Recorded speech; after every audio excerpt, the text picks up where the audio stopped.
All right. Welcome to another in-person podcast. You guys, 2 in 1 week. We're really testing the limits of who will watch two of these podcasts in 1 week after an hour and a half podcast yesterday. How you doing? Doing good. Really full barbecue right now. Ooh, we had good barbecue tonight. Yep. 4 Rivers. Brisket. So much brisket. So we might just fall asleep in the middle of this podcast, but Or sprint to the bathroom. yeah, one of the two. We can edit that maybe, but anyhow. This is the NBA playoff preview podcast. This is not gonna be a lot of bells and whistles and a lot of segments. We're excited actually for some new segments next week, at least one new one, and some other stuff we're gonna start doing. But for now, this is the NBA playoff preview podcast. You probably know tonight there's a game, Wizards, Pacers, which has literally no bearing on the playoffs because neither of those teams have beaten Philly. Tomorrow night, you of course have Warriors, Memphis. We assume the Warriors will win, although who knows. And that probably doesn't have a lot of bearing on the playoffs either, but maybe. We'll talk about that in a little bit. So we've got our brackets. We're ready to talk about them. Is there anything you want to talk about before we get to brackets that you're excited about or want to hit for playoffs? By the way, if you're wondering what all this stuff back here is, on Tuesday we did our top 10 players of all time. 2 of these lists are pretty good, and this one has Michael Jordan and LeBron at 4th and 5th, and so you can ignore them. Anyhow, sorry, Dad. Just kidding. But not really. All right. Anything you want to hit? No. Let's jump in. Okay, we're going to start in the East, the least interesting conference. There are probably 3 teams that have any shot of winning the East. You could even say 2.5 with Milwaukee's past playoff pitifulness. It's good alliteration there for the podcast. Killing it. So we'll just take the bracket, and if we want to break anything down, we will. The 1-8 matchup is Philly, and I'm actually going to assume that Russell Westbrook throws the game away today. It's going to be Indiana. So right now the score is like tied at the end of the first quarter. Mm-hmm. I'm going to assume Russell Westbrook gives the game away. We'll probably watch that when we're done. So who you got winning that series? Philly, and that's not even. There's no thought. We don't even need to discuss it. If Indiana was healthy. I mean, they're missing a ton of guys right now. That's a great series, I actually think. But Philly all the way. I don't think Philly has enough offense to win it all. You're going to disagree with that, but no, I actually don't disagree with that. I just don't like any of these teams. Yeah. We'll get to that later. All right, so we both have Philly, and that's a in-pen type of situation. Bet your life kind of thing. Yep. That would be an Embiid injury plus Simmons or Harris getting nicked up or something and missing a couple games. Yep. And I still might take Philly. Yeah. Kind of agree. All right. We have New York and Atlanta, which is an intriguing series of 2 teams that overachieved this year for sure. Mm-hmm. So break it down. I really went back and forth on this one. The Knicks are 3-0 against Atlanta this year, but this is a different Atlanta team. Bogdanovich has really come on down the stretch. They've actually been better without Trae Young, with Bogdanovich playing point. Yeah, we've covered that because Trae Young's not a winning player. Correct. Anyhow. But the Hawks are so deep and so good offensively that I think it's going to be a good series. I also am always hesitant with Bud coach teams that Thibodeau coach teams that he plays people way too many minutes. I mean, Randall, who hasn't missed a game all year, has played a ridiculous amount of minutes. And at some point, those guys break down. I mean, look at Derrick Rose with that Bulls team that was supposed to make a run in the playoffs, and he has not been the same since. Although Rose is back with Tibbs. And has been great. Amazing. And in my opinion, it's 6th man of the year this year. Close at least. Mm-hmm. So I do like the Knicks narrowly. It's beneficial to the NBA for the Knicks to advance, for the Knicks to be relevant, for all New York teams and LA teams for that matter to be relevant. So I think the Knicks are going to pull this off. I got a little research for you. By research, I mean listen to a different podcast this week. Julius Randle in 3 games against the Hawks, who have no one to guard him, was 37, 12, and 6. Mm-hmm. He's a nightmare for them. And so honestly, it depends which Trae Young shows up. If it's winning Trae Young, lots of assists, they have a chance. Mm-hmm. If it's hero ball Trae Young, bye-bye, Atlanta. I think it's a 7-game series, and because the 7th game is in New York, I pick the Knicks. But I wouldn't be surprised either way on that one. I wouldn't bet anything. I wouldn't. Nothing. And it is only 10% capacity at the Garden, so I don't think home court advantage has too big of an impact, but the Garden is fairly unique. Yeah, it still matter a little bit. They'll be loud. And to your point, Capella can't stay with Randall, and Collins can't even consider staying with Randall, even if he wanted to put some effort in, which he doesn't. No, he doesn't. Yeah, I think Randall runs away with this series, and Knicks in 6 or 7. All right. Well, so far we agree, so that's boring. Milwaukee and Miami, I think we're going to agree again. Yeah, this is pretty much the end of the line. And speaking of Coach Bud that I mentioned earlier on the incorrect team, if he loses, he's done, and there's got to be some changes. I could see Middleton being gone as well. This is a really good big three and a really bad rest of the roster, in my opinion. I mean, there's no other supporting cast that I trust in the playoff game. I don't trust Brook Lopez. He's not anymore. DiVincenzo, whatever. And name other people. I mean, Connington. Not good. I truly can't name the rest of the roster, which is not a great sign. Brent Forbes, who's going to get torched in the playoffs. Yep. But you said all that, but we're both picking Milwaukee. We're both picking Milwaukee because that big three is better than the Miami big three. But Jimmy Butler could take the series over. That's correct. The one thing that could happen. And their plus minus when Butler's been healthy this year is insane. I mean, he's been sneaky. Probably should be first team All NBA this year. Bam has been second team maybe. All right, Bam is awesome. Bam has been awesome, and probably won't make even third team this year. Too many centers. The depth of centers this year, but problem is that Hero has been not great. Duncan Robinson, not great. Duncan Robinson has not been the same. And none. Don't trust him. Don't trust Dragic hasn't been great. He's been banged up as well. So I don't trust Miami to figure it out. All right, we should take a break from this bracket for a second. We did not mention Giannis as a potential guy to hop into the top 10 of current players the other night, and that was a mistake because he's still really young. He's won 2 MVPs. And if he ever gets it together in the playoffs, all of a sudden it's going to be kind of like what happened to Dirk, is it's like, oh my gosh, this guy's awesome. And he has a couple finals now.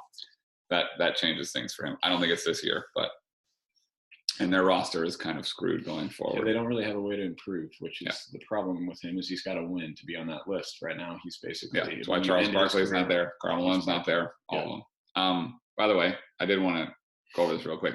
Jokic is the MVP. We agree on this. Yep. Julius Randle is most improved. We agree on that too. Sixth man, you say Derrick Rose. I think it's Derrick Rose. People think he's a starter. I actually say Joe Ingles. Joe Ingles is my guy. I think Clarkson is a little overrated. Well, he's really tailed off. I mean, Ingles is historic shooting this year. I mean, rookie of the year, LaMelo percentage is insane. Yeah, I think so. Yeah, I agree too. He came back for those games. That was good enough for me. I got LaMelo. And coach of the year. It's basically 4 candidates, probably 3. Thibodeau, Quinn Snyder, Monty Williams, Steve Nash, if you are impressed at what he's done with the Nets. I think you could even throw Kerr in. Sure, but he's not going to win it. No. So I actually would pick, this is a sneaky, weird pick. I'd pick Quinn Snyder. They're number 1 in the West with a team that's not. They're fine. Yeah, I think if the Suns win a couple more games down the stretch and pull out the 1 seed, there's your pick. There's Monty Williams, Gretsch. Yeah. Chris Paul would have to share that award, basically. So, all right, we can get off that. I just wanted to mention that stuff before we went too further. Mm-hmm. Brooklyn, Boston, this is another one that we don't even have to talk about. Yeah, I don't even think it's close. If Jaylen Brown's playing, I still don't think it's close. No. Assuming the big 3 for Brooklyn is all going to play and remain playing. I mean, the one thing that really impressed me this year is they threatened for the 1 seed with that big 3 hardly playing at all. And their role guys are like the anti-Bucks. They're really, really You got good. Joe Harris. You got Blake. Mm-hmm. You got even DeAndre and Claxton, big bodies. Mm-hmm. They're going to be good. Bruce Brown, MVP. Yeah. You can listen to Bill Simmons. Could also be in the running for 6 man of the year, kind of. Yeah, not really. Not as of the end of the year, but it's fine. All right. Do you want to go through the whole East or do you want to do the other side of the bracket? Let's just go round by round. Okay. First round in the West.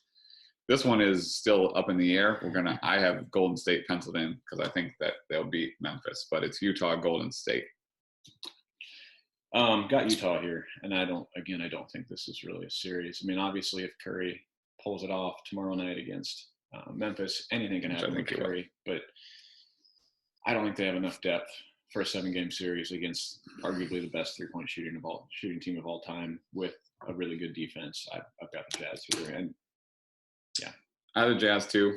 I actually think it would be more interesting than you think it would be. I think you're looking at like Jazz in 6 because I think there's something about, I don't know. I just don't trust the Jazz. I haven't played in the conference finals, but I don't trust them. Mm-hmm. So we'll see. I mean, they've been the best team almost from start to finish with a few blips here and there.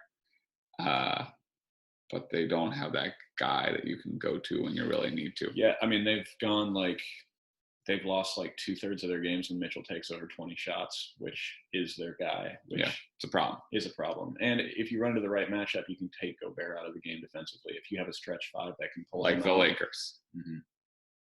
Not the Clippers, it turns out. But no. anyhow. Zubac is not going to do that. You don't think Zubac can get out there and create? Okay. All right. Clippers and Dallas is round 2. So I actually think this is going to be a good series. Dallas has kind of owned them this year, and they've been fantastic since starting fairly poorly. Luka, the absolute man. Yeah, we love Luka. He can complain a little bit less, but holy smokes, is he awesome. You never know what you're going to get from his supporting cast, though, so it's a little iffy there. But playoff P, you never know what you're going to get from him either. That's fair. But nothing would make this person happier than to see him flame out in the playoffs again. I did get to meet Paul George at one point, though, so I got to kind of root for him a little bit. I don't. So, yeah, I got Clippers in this series, and I think it's 6 or 7. I actually think this will be a good series. I actually think it's Clippers in 5, unless Luka's unbelievable. The matchup is not good for Dallas, even though they have played well against them this year and took them to 7 in the playoffs last year. They don't have the right matchups to play against the Clippers, except that I find the Clippers to be wholly untrustworthy when it comes to the playoffs. And so, but they are healthy this year. They are healthy, really, and they are firing 3 balls like wild people. So it's the best jump shooting team by percentages of all time. Yeah. Now we know that Steph and Clay and Durant together, but percentages don't totally lie. But this whole team is shooting. I mean, you go into like their 7th and 8th Except minute, they're shooting like 40% from 3. Yeah. We want Zubac. We want you. Take some threes. Miss them all, too, please. Please take them all. And in my bracket, I'd be so happy. Yeah, so happy. All right, we have Denver and Portland in the 3-6. Interesting matchup because Denver's not really eligible to be the 3 seed in the West, except by their record because Jamal Murray is gone. So anyhow, what do you got? But they are getting Barton back. It's true. And they've played fairly well. I mean, they've pretty much tread water since Murray went out. Porter Jr. has taken a huge jump this year. And if he takes another jump in the playoffs, compared to what he was last year, which was essentially nothing, a sieve on defense in the playoffs and didn't really do much scoring-wise. If he can somewhat replicate Murray's scoring capabilities, I think they're going to be okay.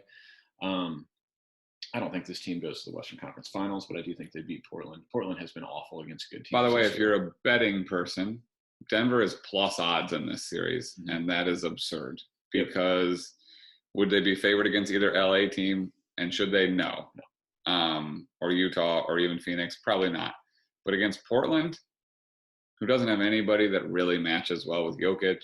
Or can guard anyone. Or Porter. I mean, they're we'll see. Now, they may have a real trouble guarding Willard and McCollum, too. So there's that. But Barton's back, so you've got another wing. And home court in Denver, which matters at altitude.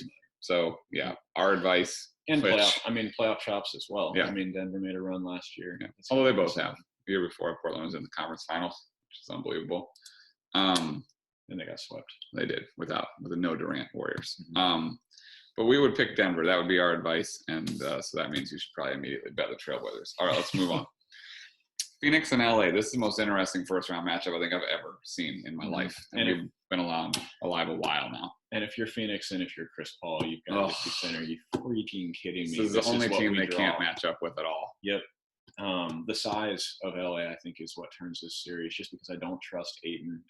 He tries really hard on defense, but he's not skilled. In foul trouble all series. And what's your second option? You're going to play Frank Kaminsky against the Lakers front line? I see him really having success against Anthony Davis, Frank Kaminsky. Similar athletically. He literally moves like our dad. I mean, we mean that as a compliment to our dad, but not to Frank Kaminsky. Correct. Like, there's not a lot of lateral movement at this point. Our dad has arthritis. He does his best. But, I was not impressed with the Lakers last night. Now, granted, I went to halftime and woke up super angry that they blew that game. So I got a story about this. So Kyle said on the way to bed, here's what's going to happen. I'm going to go to bed. We both went to bed at halftime. We were tired. 16-point game. And he said, the Lakers are going to have a comeback and they're going to win, and I'm going to be mad in the morning. And so I, of course, was up earlier with my kids than Kyle was. And so I checked my phone and I saw what happened. And I said, girls, Kyle's going to be grumpy this morning. And they said, why? I said, well, he predicted exactly what would happen in the basketball game. And Kyle walks out about 8:40. First thing he says, freaking LeBron. I knew it.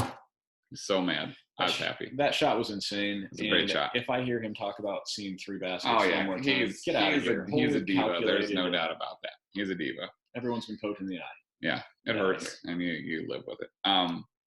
Okay. So who do you pick? I have the Lakers, and begrudgingly so. But I had Phoenix all day today. And then I thought through who's going to try to guard LeBron and Anthony Davis. And I said to myself, that isn't going to work. Nope. And LeBron always figures out a way to turn it on in the playoffs. So I will pick the Lakers, and I will also would not be surprised if he tweaks an ankle again and Phoenix wins in 5. I really would. That's the thing. If either one of those big two for LA get hurt, I think Phoenix runs away with this series pretty quickly because the supporting cast for the Lakers outside of Kuzma is not very good. And Schroeder, sometimes. Sometimes, except he was minus 30, he was 20 minutes. Bad last night. All right, let's go back to the East. Okay. I'm going to give my recommendation for the week on this round of the East. Kyle has one later that's more traditional. By the way, most of our segments today, they're not happening. Things we hate, sorry. We talked about Kobe Bryant for a long time last night, 2 nights ago. I don't actually hate Kobe. I just hate that people think he's one of the 2 or 3 best players of all time. So no hate for Kobe, hate for those people. We're just going to do a recommendation. Kyle's going to do one at the end. I'm going to do one now after we get through Philly and New York. I don't think this is much of a need for conversation either. New York does not have the horses to run with Philly. No, and New York also doesn't have anyone that's going to guard Embiid effectively. Do we have exactly the same thing so far? Yeah, I think that's disappointing. All right, we won't in a minute, change though. In a second. Yeah. Yeah, I don't think there's much to talk about here. We have Philly. I wrote them with 2 L's in the first one, and then 1 L in the second one, and then 2 L's in the third one. So there you go. And I spelled the New York Knicks NYN. So. Oh, that's not great. That's a K. Yeah. Okay. All right, Milwaukee and Brooklyn. I'm gonna let you make your pick, and then I'm gonna zag here for a while. Go ahead. I don't trust Milwaukee here, and to me, if Brooklyn is healthy, this is a cakewalk as well. And I think honestly that they walk through the entire conference if they're healthy, which is a huge if. And they have hardly played together at all, so who knows how that actually looks. But even if it's just Harden and Durant, I think they're the better team. So I've got Brooklyn. Sorry, I'm very tired of the barbecue. All right, I'm actually picking Milwaukee. Now, caveat, if Brooklyn is all the way whole, they probably win. But I actually think that they won't be. And they do not deal with Giannis well. Giannis absolutely torched them this year in those back-to-back games a couple weeks ago. Now, granted, some guys didn't play. But there's something about throwing that team together of some guys that are really untrustworthy in the playoffs. Obviously, most notably Harden, but Kyrie, I don't care about basketball right now. Irving, which, by the way, I actually don't have a problem with. But if I'm picking them to win playoff series, I have a little more of a problem with that. I find Kyrie to be absolutely obnoxious and the worst. But I do think he cares about important stuff, just not in the right way all the time. Here's my recommendation. We talked a couple podcasts back about how many times Kevin Durant had tweeted just from his regular account, which was like an outrageous amount. And then he admitted to having burner accounts where he would go after people, most of whom were clearly wrong. Although I would say argue Kevin Durant also in the wrong on a lot of that. But here's my recommendation.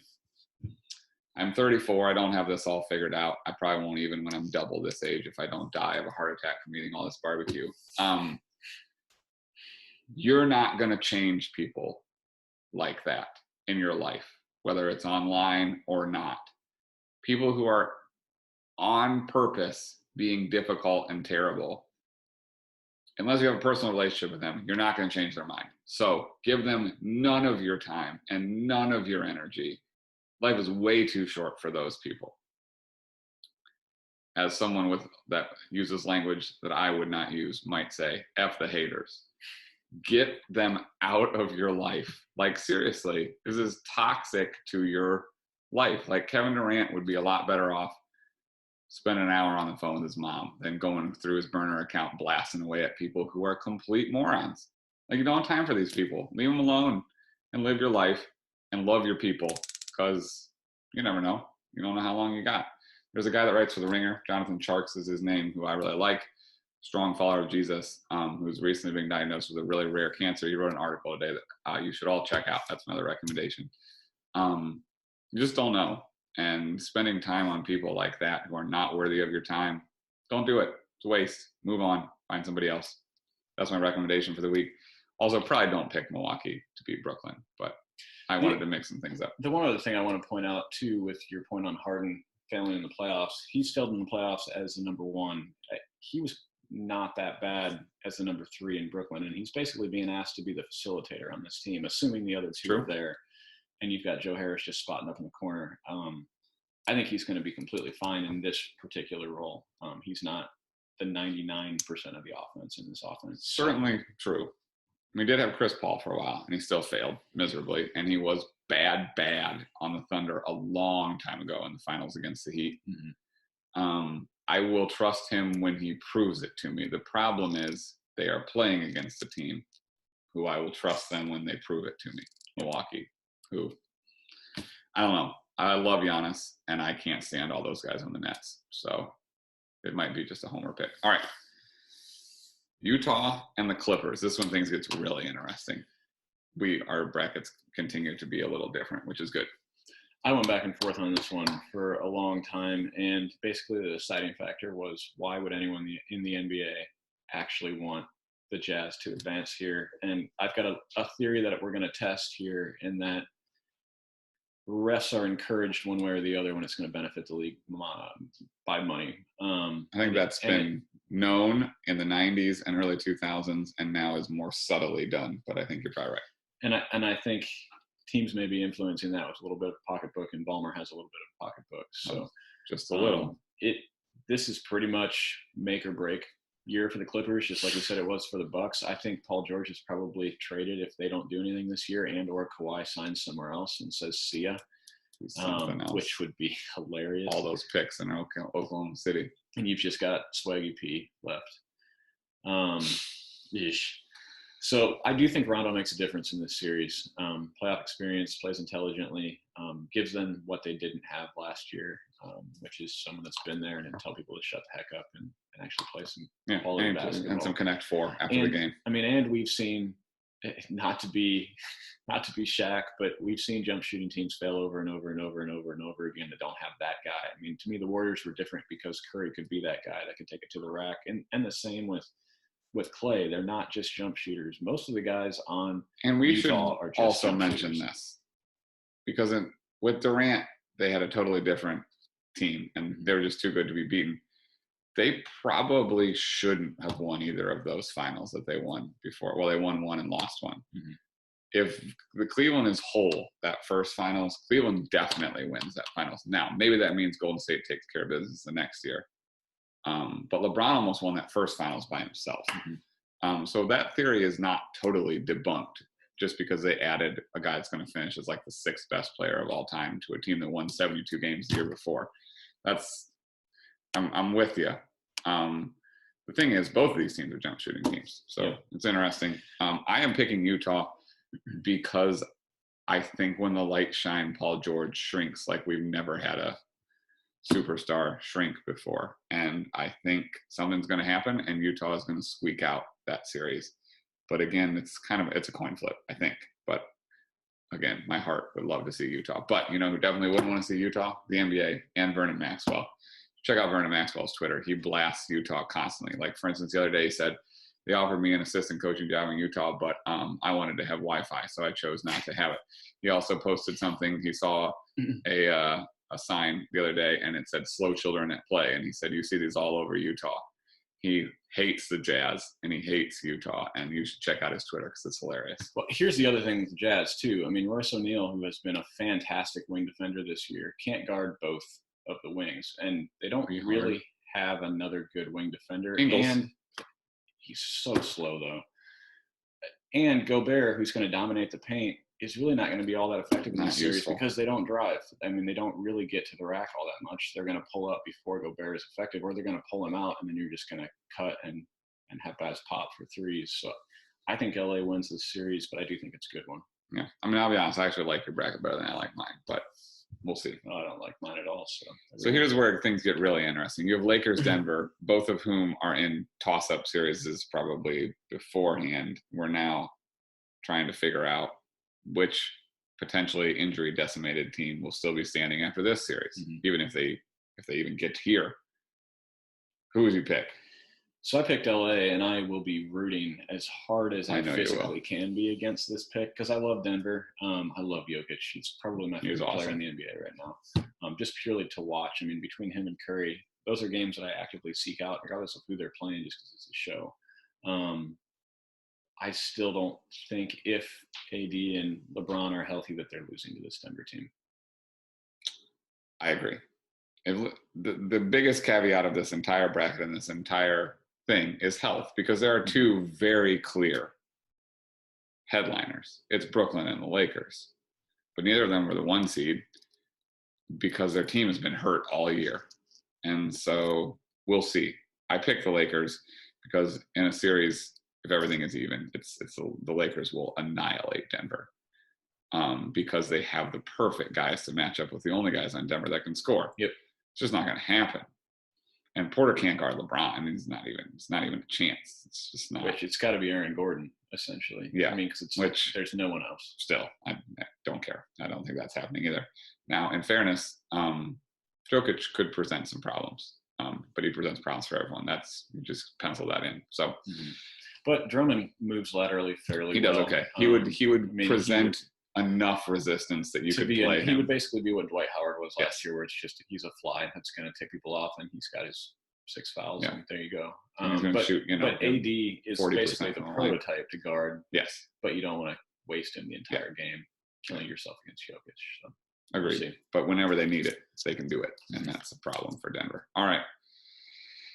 Back to the East, you have Philly, Brooklyn. What a great series that would be. Mm-hmm.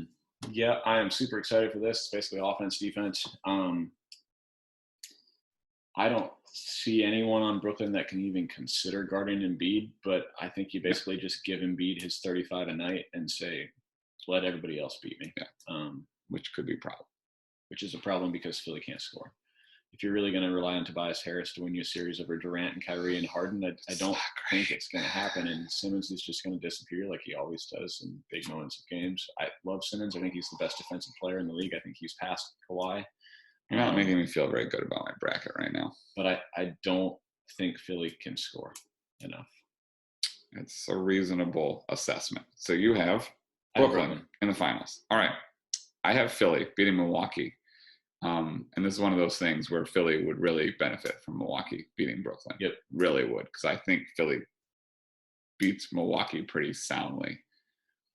Whereas if Philly goes up against Brooklyn, I think everything Kyle just said is true. And Brooklyn probably there's a couple games they outscore them by like 30. And then there are a couple games maybe where Embiid wins, and then Brooklyn wins the rest, and it's 6 games or 5 or something. But I have Philly going to the finals, beating Milwaukee.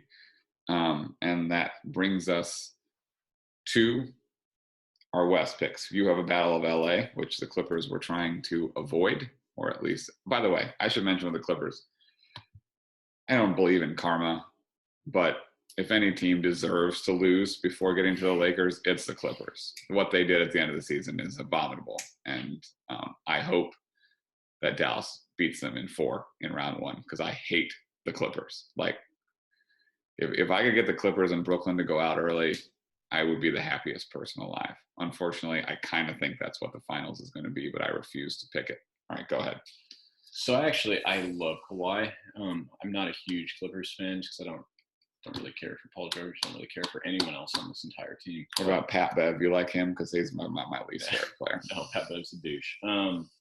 I do love me some Kawhi, though. And because I don't trust the Lakers to actually get to the conference finals, I honestly think they might lose in the first round. I'm taking the Clippers, even though I wrote LA.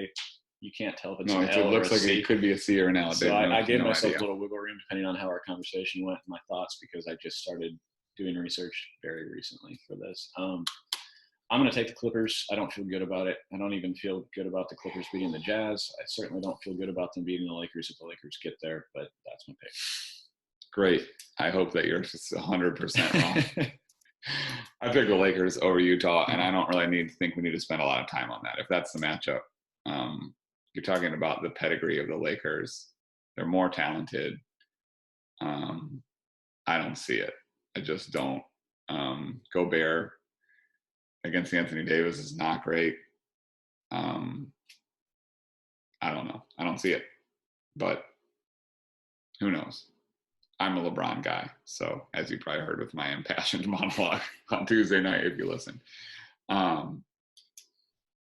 anyhow, I'm a LeBron guy because I like that he cares about other things besides just basketball and legitimately puts his money where his mouth is and has sent hundreds of kids to college and through school in a bad part of the world.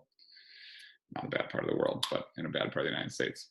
So I'll take that over, Kawhi's videos from strip clubs and Paul George proclaiming that he's playoff P while clanking balls off the side of the backboard, and Durant's burner accounts, and Kyrie's flat earthing, and James Harden, who plays worse in cities with better strip clubs. It's been done, statistical analysis. It's pretty incredible. It's great, actually. You should go read that if you can look it up. Yeah. I found it on Reddit. It's on our NBA. Be careful when you're looking that up, but I'll take LeBron. Go to our NBA first on Reddit. And then search. From that please. Yep. So I know Josh Van Epps is going to give me crap about this, and it's probably well deserved, but I'm a LeBron guy, and I don't really mind. So that leaves us. You have Brooklyn and the Clippers, which, boy, I wouldn't watch that. I would just be so depressed. There are 4 of my 6 least favorite players in the NBA in that series. That would be Pat Bev, Paul George, James Harden, Kyrie Irving. I don't like Durant either, but I like him a lot more than those guys. So I love Durant, not because I like him as a person. I don't have a preference. Watching him play basketball is awesome. He's the most fun. Awesome. When he's on, when he's right, when he's healthy, holy smokes. I mean, it's insane. He can pull up from anywhere in anyone's eye or just dunk over you. It's incredible. He's almost 7 feet tall. I think he might be. He shouldn't be allowed to do the things that he's doing. A lot of people lie about their height. You add an inch or two. I mean, for instance, I'm 6'3". Yeah, okay, Shea Serrano. You're maybe 6 feet. We round up to 6 foot here. We do. If we wear shoes, I am a true 6 foot. Same. Durant literally wants to be listed as shorter. He wants to be listed as 6'10" or 6'11". I think he's true 7 foot, potentially even taller than that. When you see him stand up to guys, I mean, he's like this big around. Yeah, he's built like me. He's taller than everyone on the court. That's where the similarities end. You shoot kind of similarly. Yeah, with no one guarding me. To me, if both of these teams are healthy, I think Brooklyn smokes them. I think they just have too much firepower, and I don't really think either team is great defensively. So I'm taking Brooklyn. Okay. I mean, look, healthy Brooklyn is the best team in the league. They just are. You could argue for the Lakers, sure, if you want, but those 3 guys with the role players they have, it's really not fair. It's pretty wild. I just hope they fight each other and lose. But I have Lakers and Philly, and I kind of wanted to go off the reservation a little bit. So I picked Philly to win it all. Embiid's been the best player in the NBA this year when he's been healthy. And I just feel like he's just going to go on an absolute tear and lead Philly to the title. They also definitely could get smoked out of the Eastern Conference Finals. But as much as I like LeBron, I don't actually trust the Lakers to stay healthy. And so I have Philly with an exclamation mark and 2 L's this time as the winner. And Kyle did a good job abbreviating Brooklyn, so we should be proud of him too. BKN nailed it. Still got it. It's on the jersey. All right, that's our NBA playoff preview. We are really excited for this year, I have to tell you, because I've never felt less sure about first and second round matchups. Well, I mean, pretty much every year, if you look, especially in the first round, it's chalk in the NBA. The best team traditionally wins in a 7-game series, which I think that we can talk about that as something we hate. I don't think the first round should be 7 games. I'm over it. It needs to go back to 5. So long. It's way too long. And most of the time, they don't go 7. If you can't win 3 out of 5 against 8 seeds, you don't deserve to move on anyways. I don't care. This year, you've got potentially the Warriors and the Lakers as an 8 seed. Imagine being Utah and Phoenix, being like, oh, yeah, we'll just get some crap teams. Like, oh, Phoenix, guess what? You get the defending champs with 2 of the best, 7 players in the league on their team. Oh, hey, Utah, you get Steph Curry, who could literally just light you on fire for 7 games and win the series by himself. I mean, he almost beat the Lakers by himself last night. He took 22, 23 threes against Memphis in the last game of the year and made over half of them. I wouldn't want to play that guy. It's unbelievable. I mean, in a normal NBA season, there's probably 4 teams that you legitimately think are title contenders. Yeah. I mean, this year there's at least 4 in the West. 2, 3-ish, 4, 5, maybe. There's 4 in the West. If you think Denver, maybe. No, I don't. And then you've got Philly, Milwaukee, 2.5. maybe Miami, and Brooklyn. Not Miami. No way. Because Miami runs into Brooklyn. Bye-bye. Yeah. Unless it's not a healthy Brooklyn. Yeah, which could happen. But we're excited, and I love the NBA. I don't watch a lot of regular season NBA because I don't have a lot of time, and it's mostly bad basketball. But the playoffs, I will sit down and watch all of these. This is exciting. It's been worse this year because with no fans, once a game goes south, I mean, people just stop caring. So there's been a short schedule of blowouts this year. A lot of people resting and a lot of people out from COVID protocols on top of more injuries than normal.